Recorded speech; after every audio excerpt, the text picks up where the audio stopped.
Hello, and welcome to the 31 Days of Halloween. I am Light, and this is my channel.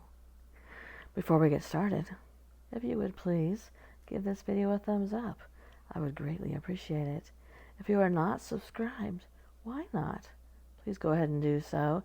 And if you would like to be notified when my content goes live, which is going to be every single day during the 31 days of Halloween, go ahead and click that bell. Now, there's something else, a little twist. There is something in common with every single video that'll be put up during October. If you can guess it, if you can tell me what it is, you will win an Amazon gift card if you're the first one. If nobody guesses, well, then everybody who has left a comment under my videos will be eligible to win the gift card. So, do yourself a favor. Listen very, very carefully.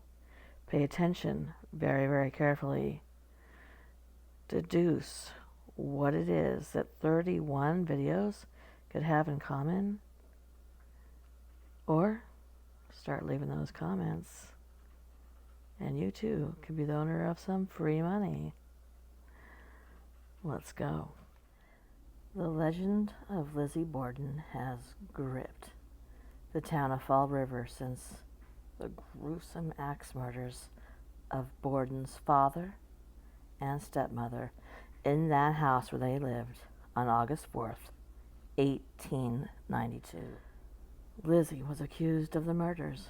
She was tried and eventually acquitted. She died of pneumonia in 1927 at the age of 66. And from the time that she was acquitted until she passed away, she lived in another home on French Street. The home was called Maplecroft. Lizzy lived in Maplecroft with her sister Emma from 1893 until the two had a fight in 1905, and they never spoke to each other again. Emma getting off easy, apparently. Well, today's your lucky day. If you are in the market for a fully furnished, gorgeous, historic Queen Anne that has been painstakingly restored, complete with gleaming inlaid parquet floors and an expansive parlor, look no further than this mansion in Fall River's Highlands District. The address is 306 French Street. The asking price is $890,000. The size is 3,935 square feet. There are 7 bedrooms and 3.5 baths. The only drawback, of course, is that there may be just a tiny bit of paranormal activity in this house. Dubbed Maplecroft by Borden, the 3,935 square foot estate was built in 1887, and the peaks of its grand Victorian architecture sing among the Highland homes. Emma, of course, lived with the axe murderer, and they moved in 1893. We can't say that Lizzy Borden actually was an axe murderer, can we now? Lizzy wanted to live a quiet life after all that nasty blood and gore business. So, she bought this home and changed her name to Lizbeth. Maplecroft was last up for sale in 2017, after the previous owner, Christy Bates, restored the manor to its former grandeur.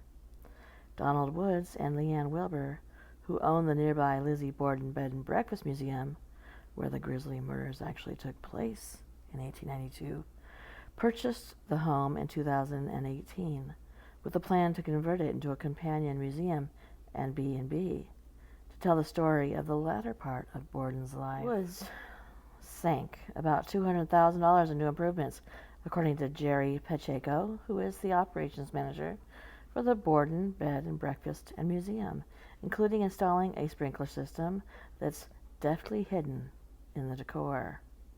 But the city of Fall River asked for additional updates to the property, including an elevator.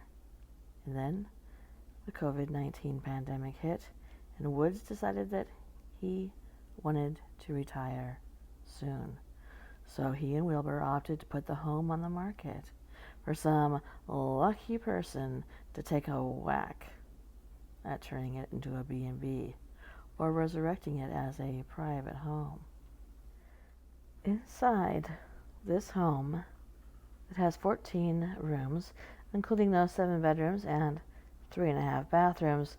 It is overflowing with historic details like walnut wainscoting, coffered ceilings, and ornate mantelpieces that bedeck the 6 fireplaces. P.S. Just between you and me, the more places to burn evidence. It's incredible, Pacheco says, and it's more impressive when you are inside of it. Maplecroft comes fully furnished with period pieces and perhaps a few unexpected guests. I would go so far as to say unwanted guests. Honestly, Pacheco says, that house has a lot of paranormal activity in it. He even goes so far as to say that he believes there's more paranormal activity in that house than the haunted Borden B&B. So if you're in the market for a stunning Victorian mansion that looks as if you have walked into a time past and you don't mind perhaps having a roommate like, oh, I don't know, Lizzy Borden or her papa, then this is the home for you. Boy, I wish I could get my hands on this. All right. Thank you, and good night.